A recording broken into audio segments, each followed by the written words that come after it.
itu, si orang penyakit kusta itu, ya, orang penyakit kusta, dia datang kepada Yesus. Dia datang kepadanya. Nah, kata datang di sini itu mengandung pengertian bahwa dia datang atas kemauannya sendiri, ya. Dia datang atas kemauannya sendiri, atas keputusannya sendiri. Jadi bukan dia datang bukan karena diajak orang, dia bukan datang karena didorong oleh seseorang, tapi dia datang dengan keinginan sendiri. Mengapa bisa seperti itu?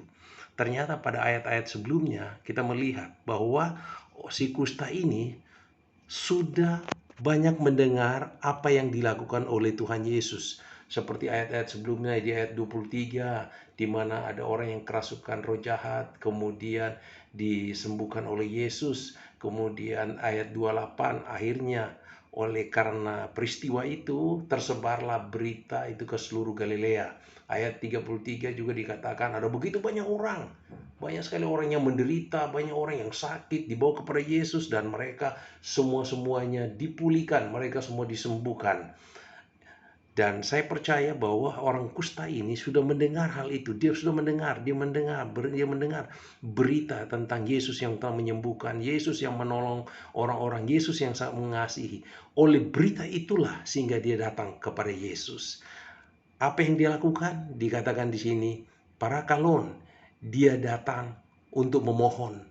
Kemudian bukan cuma memohon, tapi dia berlutut dan juga dia berkata.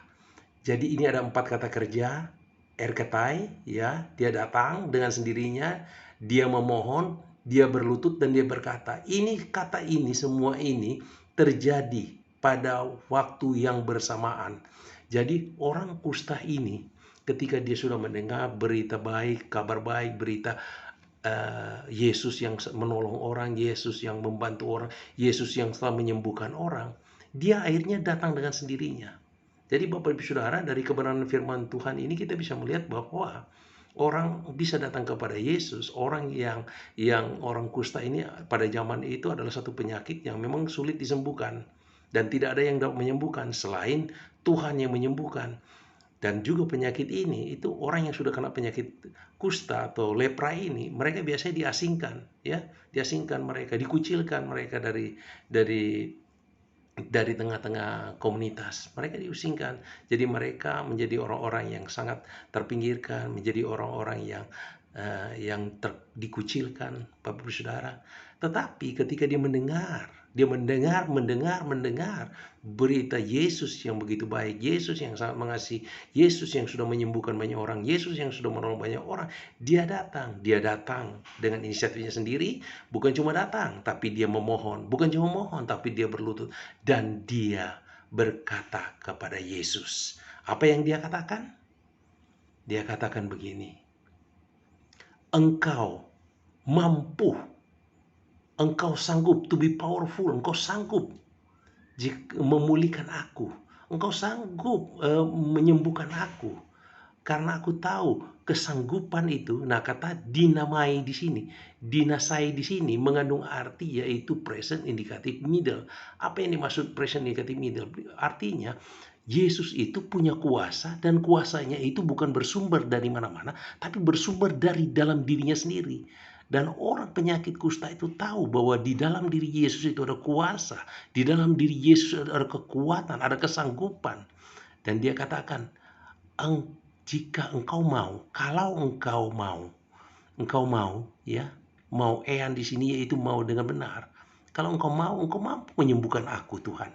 Ini kata si kusta, karena dia sudah mendengar banyak apa yang telah dikerjakan oleh Yesus.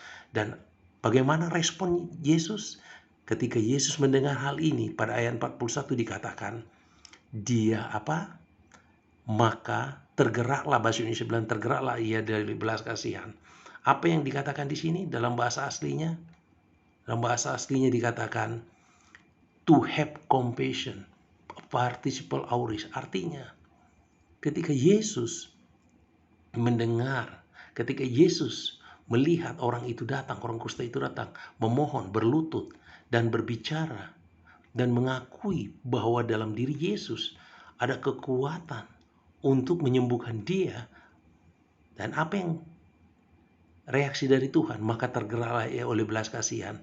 Dari bahasa aslinya itu splang, splang ya, splangnisis, splangnistes, splangnistes. Splangnistes ini kata dasarnya adalah ya splangnisomai, to have compassion. Padahal sebenarnya splang ini sebenarnya Bapak Ibu Saudara, splang ini adalah bagian di dalam tubuh ini, bagian di dalam tubuh yang sangat penting. Antara lain splang itu antara lain adalah seperti jantung, paru-paru, ginjal, ya, limpa. Itu adalah splang. Jadi tergerak Yesus oleh belas kasihan. Dari belas kasihan Yesus ini adalah sesuatu yang sangat berharga sekali. Ya, ketika dia mendengar hal itu, kemudian tergeraklah oleh belas kasihan. Belas kasihan mulai dari hatinya, jantungnya, paru-paru, ginjalnya, semua di dalamnya. Jadi belas kasihan yang benar-benar total Yesus kepada orang penyakit kusta itu. Kemudian dikatakan di sini dia menjamahnya. Tuhan Yesus sendiri menjamah orang penyakit kusta itu. Dia menjamah di sini bukan menjamah dengan menggunakan sesuatu. Di sini dikatakan auris indikatif middle, artinya dia menjamah bukan dengan menggunakan instrumen, tetapi dia menjamah langsung dengan tangannya sendiri.